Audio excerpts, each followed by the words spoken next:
সকাল সকাল ঘুম থেকে উঠে আগে দেখলাম বারান্দায় গেলাম, বারান্দায় জামা কাপড়গুলো ঠিক করলাম, আর সবজিওয়ালা আসছে কিনা এটা দেখতে গেছিলাম।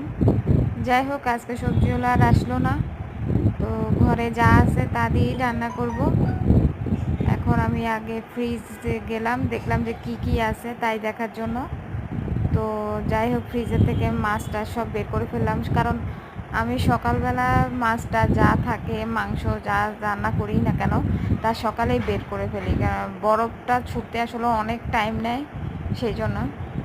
এরপর সবার জন্য সকালে রুটি বানালাম, কারণ আমার আজকে 2 দিন যাবৎ আমার কাজের মাসিটা আসতেছে না।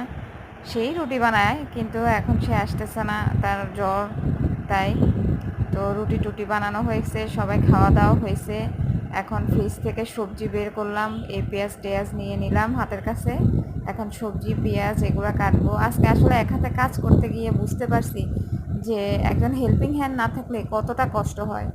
আমার খালাই কিন্তু এগুলা, মানে যিনি আমার মাসি, উনি কিন্তু এগুলো আমার কাজ করে দিত।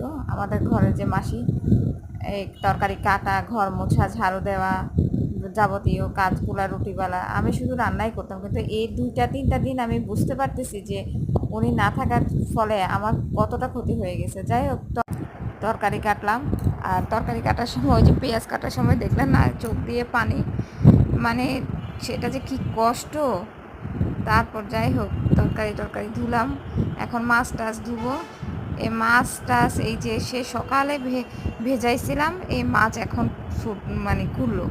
তো মাছগুলোকে এখন আমি বেছে নেব যে কি রান্না করব না রান্না করব, সেজন্য। পরে অনেক চিন্তা ভাবনা করে আমি কাঁকরোল আর আলু কেটে নিয়েছি, কাঁকরোল আর আলু দিয়ে সব পুঁটি মাছ রান্না করব, আর মাছের মাথা দিয়ে মুগ ডাল রান্না করব, যেটা অলরেডি আমার এই চ্যানেলে মাছের মাথা দিয়ে মুগ ডাল রান্না, সেটা আমি পোস্ট করছি, আপনারা সবাই দেখবেন। রান্নাটা খুব সহজভাবেই রান্নাটা আমি দিয়েছি। তারপর হচ্ছে আপনার এটা পাবদা মাছ, আমার ছেলের জন্য কয়টা মাছ ভাজি করব, সেজন্য সে পাবদা মাছ খেতে খুব ভালোবাসে, আর এই পাবদা মাছটা আমি হাতেই কেটে ফেলছি।